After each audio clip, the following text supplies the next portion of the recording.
সকালবেলায় কিন্তু এনডিএর বৈঠকে যোগ দিতে এনসিপিআই সাংসদরা তারা একে একে পৌঁছে গিয়েছেন। আর আজকে কিন্তু দিল্লিতেই তৃণমূল ত্যাগী বিদ্রোহী সাংসদদের সঙ্গে মুখ্যমন্ত্রী শুভেন্দু অধিকারী তিনি বৈঠক করবেন। তার আগে গতকাল প্রধানমন্ত্রীর সঙ্গে দেখা করতে গিয়েছিলেন সুদীপ বন্দ্যোপাধ্যায়, কথা হয়েছে তাদের মধ্যে। প্রধানমন্ত্রী পৌঁছে গিয়েছেন এনডিএর বৈঠকে। কিরেন রিজিজুর সঙ্গে রয়েছেন, দেখতেই পাচ্ছেন।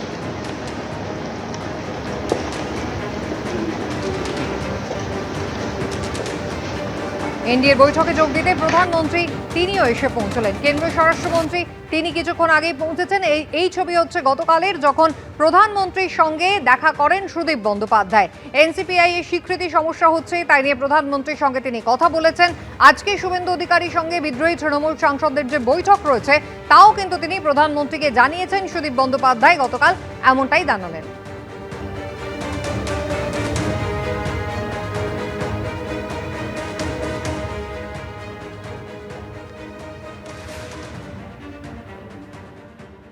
মুখ্যমন্ত্রী আসছেন, আগের সপ্তাহে আসার কথা ছিল, কিন্তু গত সপ্তাহে আমি এসে উঠতে পারিনি। তখন উনি বলেছিলেন যে লিডার অফ দি পার্টিকে ছাড়া মিটিং করা ঠিক নয়। কালকে মূলত প্রত্যেক সাংসদেরই এলাকায় নানাবিধ সমস্যা দেখা দিচ্ছে। অনেক এখনো বাড়ি ঢুকতে পারছে না, অনেকে গৃহত্যাগী হয়ে আছে, ঘর ছাড়া হয়ে আছে, অনেক পুরনো এফআইআর তাদের এগেনস্টে আবার নতুন করে রুজু করে মামলা করা হচ্ছে, গ্রেপ্তার হচ্ছে। এই সমস্ত বিষয়গুলো নিয়ে একটা বিস্তারিত আলোচনা করে একটা কাজের পরিবেশ ফিরিয়ে আনতে হবে। আর ইতিমধ্যে ডিলিমিটেশনের স্টেটের কাজ সম্পূর্ণ হচ্ছে, পুরসভাগুলোর নির্বাচন সামনে এগিয়ে আসছে। সব কিছু বিষয়গুলো নিয়ে কালকের বৈঠক যথেষ্ট গুরুত্বপূর্ণ।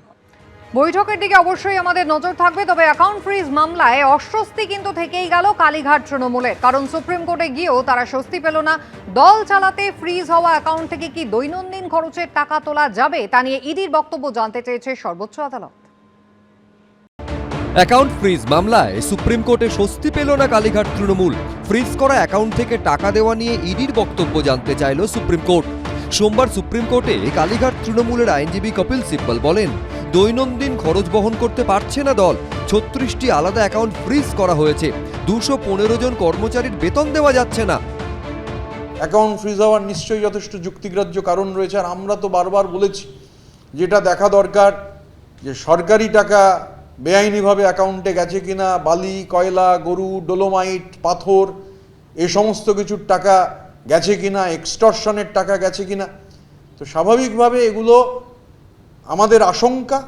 এগুলোর কম্পিটেন্ট অথরিটি ইডি। আর রায় যতটুকু শুনেছি সেটা হচ্ছে যে ইডির সাথেও কথা বলতে হবে এবং সব পক্ষের সাথে কথা বলতে হবে। তো নিশ্চিতভাবে আমাদের সাথেও আমাদের মতামত জানতে চাওয়া হবে, আইনজীবীদের সঙ্গে কথা বলতে হবে।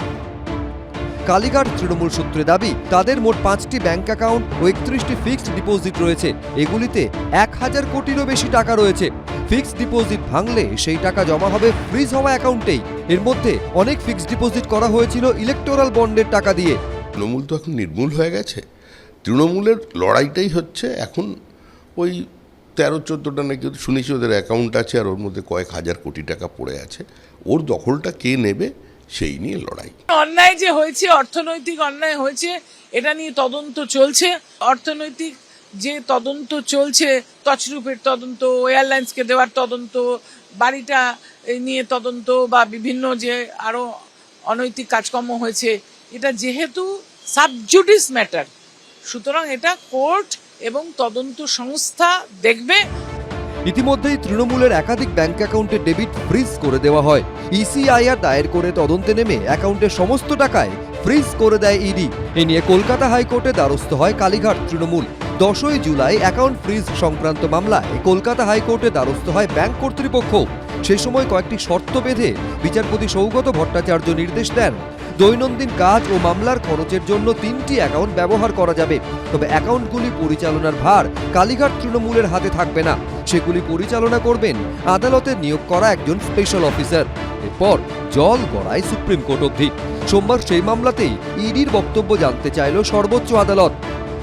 মহামান্য বিচারপতিরা যথেষ্ট এই সংবেদনশীল মামলা সহানুভূতির সঙ্গে কর্মীদের প্রতি সহানুভূতির সঙ্গে বিষয়টি শুনেছেন এবং ইডিকে তারা বলেছেন যে যাতে দৈনন্দিন খরচ এবং কর্মীদের এটা কি করা যায় সেটা দেখুন, সেটা পরের দিন বোধহয় ইডির তরফ থেকে ইডির বক্তব্য জানানো হবে। 11ই আগস্ট সুপ্রিম কোর্টে এই মামলার পরবর্তী শুনানি। বিজেন্দ্র সিংহ, আশাবুল হোসেন, ব্রতদীপ ভট্টাচার্য, এবিপি আনন্দ। এবিপি আনন্দ, এগিয়ে থাকে, এগিয়ে রাখে।